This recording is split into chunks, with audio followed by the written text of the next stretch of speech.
आज का टॉपिक है न्यूक्लिक अम्ल न्यूक्लिक एसिड। तो चलिए इसके डेफिनेशन समझते हैं क्या होता है न्यूक्लिक एसिड।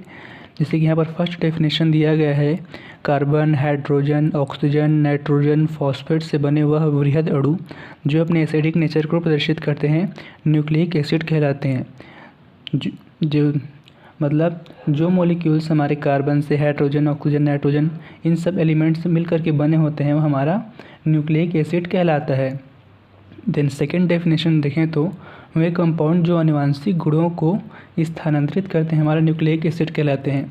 हमारे न्यूक्लिक एसिड के अंदर विभिन्न प्रकार के क्रोमोसोम्स पाए जाते हैं जो आनुवंशिक गुणों को स्थानांतरित करते हैं। तो इस कंपाउंड को हम क्या कहते हैं? न्यूक्लिक एसिड कहते हैं। देन थर्ड है हमारा, न्यूक्लिक अम्ल न्यूक्लियोटाइड्स के पॉलीमर होते हैं, अर्थात न्यूक्लियोटाइड्स आपस में फॉस्फोडाइस्टर बॉन्ड्स के द्वारा जुड़े होते हैं। हमारा जो न्यूक्लिक अम्ल होता है न्यूक्लियोटाइड्स के छोटे छोटे पॉलीमर से मिल करके बना होता है, और हमारा जो न्यूक्लियोटाइड्स होता है फॉस्फोडाइस्टर बॉन्ड्स के द्वारा आपस में जुड़े होते हैं। हम बात करें न्यूक्लिक एसिड की खोज किसने की थी, तो इसकी खोज फ्रेडरिक मिशर ने 1869 में सर्वप्रथम पुष्प सेल में न्यूक्लिक एसिड की खोज की। यह सेल के न्यूक्लियस में पाए जाते हैं, इसलिए इन्हें न्यूक्लिन नाम दिया गया था। बाद में इनकी अम्लीय प्रवृत्ति पता लगने पर इन्हें न्यूक्लिक एसिड कहा गया। अब हमारा प्रत्येक न्यूक्लियोटाइड जो है 3 केमिकल कंपोनेंट से बने होते हैं। फर्स्ट है क्षारक, सेकेंड है शर्करा यानी कि शुगर, और थर्ड है फॉस्फेट ग्रुप। तो इस प्रकार से हमारा एक न्यूक्लियोटाइड बना होता है बेस से यानी कि क्षारक, और सेकेंड है शुगर, और थर्ड है फॉस्फेरिक एसिड।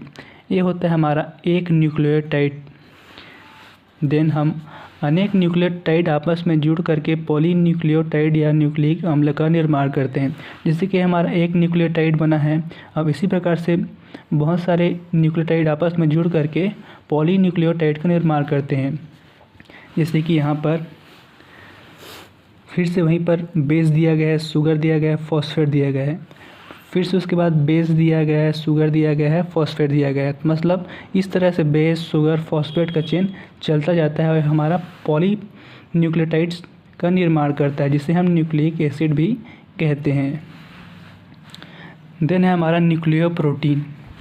न्यूक्लियोप्रोटीन हमारा न्यूक्लिक एसिड प्लस प्रोटीन होता है। न्यूक्लिक एसिड हमारे न्यूक्लियोप्रोटीन के जल अपघटन से प्राप्त किए जाते हैं।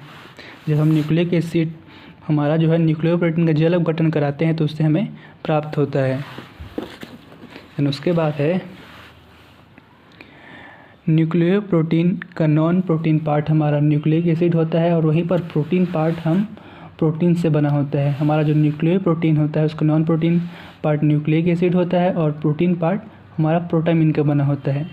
उसके बाद हम यदि न्यूक्लियोटाइड की केमिकल कंपोनेंट की बात करेंगे, जिसमें फर्स्ट है हमारा शुगर यानी कि शर्करा। शर्करा शुगर, इसको हम कार्बोहाइड्रेट के नाम से भी जानते हैं। देन फर्स्ट है हमारा फर्स्ट पॉइंट है, न्यूक्लिक एसिड में केवल 2 शुगर आइसोलेट की गई हैं, इसमें से फर्स्ट है एक डी राइबोस शुगर होता है, और सेकेंड है 2-डीऑक्सी राइबोस शुगर। आरएनए में डी राइबोस शुगर तथा डीएनए में डीऑक्सी राइबोस शर्करा होती है। आरएनए में हमारा डी राइबोस शुगर पाई जाती है तथा डीएनए में डीऑक्सी राइबोस शुगर पाई जाती है।